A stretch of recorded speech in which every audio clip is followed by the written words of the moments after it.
Welcome to MRS Bulletin's Materials News podcast, providing breakthrough news and interviews with researchers on hot topics in materials research. My name is Laura Lay. High-entropy materials pose an interesting research challenge. For one class of this material, high-entropy oxides, there hasn't been a lot of work on their magnetic properties. This piqued the interest of Alana Hallis at the University of British Columbia in Canada.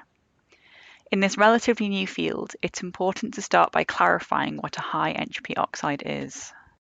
And we sort of divide things along two separate axes. So one is the idea that a material is entropy stabilized, meaning that the entropy is playing some role in selecting out the crystal structure. And a nuance here is that to have entropy stabilization, you don't actually need to be in this regime of having 5 or 6 metal cations. You can get entropy stabilization with as few as 2 cations. That's sort of one important aspect of a high entropy material. And then the other is just sort of the magnitude of the configurational entropy, which you can calculate to the extreme limit of having very high configurational entropy. The entropy need not actually be doing anything all that important. It may be the case that the entropy is present, but it's not actually responsible for selecting the crystal structure. And so our sort of thinking is that perhaps the most interesting regime is one where you have both of these factors happening at the same time, both entropy stabilization and high entropy. With a significant input from two members of the research group, Graham Johnston and Mario Gonzalez-Rivas, Alana's team began by choosing 5 elements that would be magnetic and combining them in oxide form. The result was a spinel structure. Spinel structure chose us. We did not pre-select spinel. The team was interested in understanding how progressive substitution of the magnetic metal cations with non-magnetic gallium would affect the magnetic properties of the spinel. This effect, known as percolation, is well known for simple materials, and the team wanted to understand whether the same would be true for the more complex high-entropy oxides. They found that gallium substitution led to precise control of the configurational entropy, which may help to stabilize a spinel structure.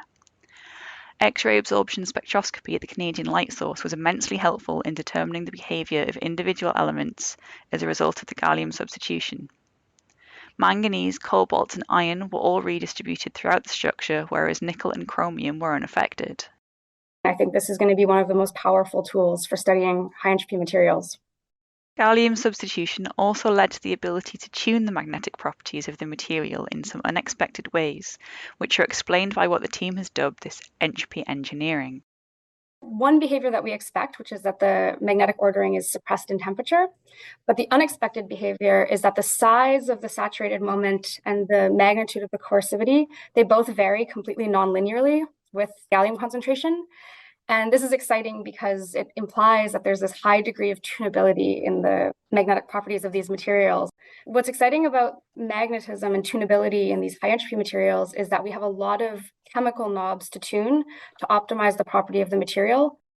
The ability to tune the properties of this high entropy oxide means that it could have a wide range of uses for energy applications, data storage, and beyond. It also means that, in the future, some devices or electronic components that require rare chemical elements could end up using more common ones and so could lead to more sustainable technologies.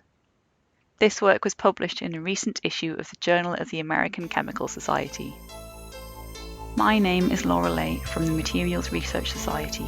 For more news, log on to the MRS Bulletin website at mrsbulletin.org. Follow us on Twitter at MRS Bulletin. Don't miss the next episode of MRS Bulletin Materials News. Subscribe now. Thank you for listening.